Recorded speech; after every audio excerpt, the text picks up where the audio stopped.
Ka tika te whakawhitiatu tātou naenei kia Hinerangi Goodman. Tā mātou kai kaua kōrero kei Rotorua. Hinerangi? Ai, I te rā nei, I runga I ngā kauhau whakahau a te ururoa, ke rihaina mai a Russell O, mai tana tūranga kai kaunehera. Hei tā Russell e kore ia e rihaina, nā te mea ko ana kupu I putai ia e runga I tana whārangi ipurangi, e hara nā te kaunehera. Engari nā ke nō reira, ka mauhia tonu e ia, te pōtai kaunehera, e maua nei e ia. Hei tā Russell O, I runga I tana whārangi ipurangi mō ngā iwi noho kāinga o Kawerau. He kore take, he kai taru, waipiro. Anō nei I karawhiua e te marangai. Engari hei tā nāno, he mahi whakatoi noa e nei, aha kua hei tā etahi, he kai kiri iwi ke. Apparently quite a few people didn't see the funny side of it. I suspected that might be the case, that's why I said there that I apologise in advance to the people of Kawerau. And of course it's not just Kawerau, there's a lot of towns where you could apply that to. So I do apologise to them if I caused offence, there's no doubt about that.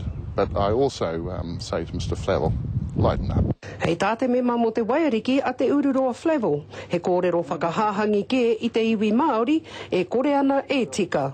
E kai kaunihira tonu te tangata nei, anō ira ka pātai a te pātai e ki ko enei nā momo tāngata ka noho ki moi te aroro te hāpori, ki reira whakatau ai I o rātou ake whakaro. Hei tāna anō he kōrorirori I te hunga e whai tautoko atu ana ki aia. Kone te āhuatango enei momo tāngata, he whakairi te haki, whakairi te kōrero, hengari karekau he paku aha omori, konei te aro hātu.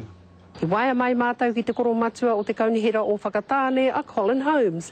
Kia ki te hea o na whakaaro, a rāmo e nei mahi a Russell O. Engari a hakua kāre kōrero a kāmera mai ai kia mātou, ko tāna whakautuke. E hara tēnei he kaupapa nā te kaunihera, engari nā Russell O ake anake. All I can say is if trying to bring a bit of humour to people's lives makes me a racist, then there's plenty of racists around out there. Kia tae pēa ki te wā pōti, te rāpea e whakawāhi ai. Ai, ko ngā whakaaro he tangata, whakatumatuma pēa tēnei pērā nō pēa I Michael Laws I Wanganui. Hoi anō ko te mea ke hei tāna, I runga I te āhua ko puta tāna whārangi ipurangi I mērā, he nui tonu o te hunga kiriweti ki aia, korongo mai aia. Engari, ko te nuinga, ka hore tuku I o rātau inoa ki ana e ia, ara he jellyfish, hei māku. Ana, ko tāna anō hoki I runga I tēnei, ara e kore ia, aha koa, I whakapāhā ia, e hara I te mea, ko te pito o te ao.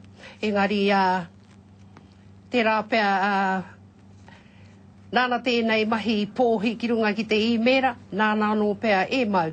Nā reira, ai, kore tēnei tangata e tū ki raro, e tini. Tēnā koe Hinerangi, moe nā whakaaro hoki.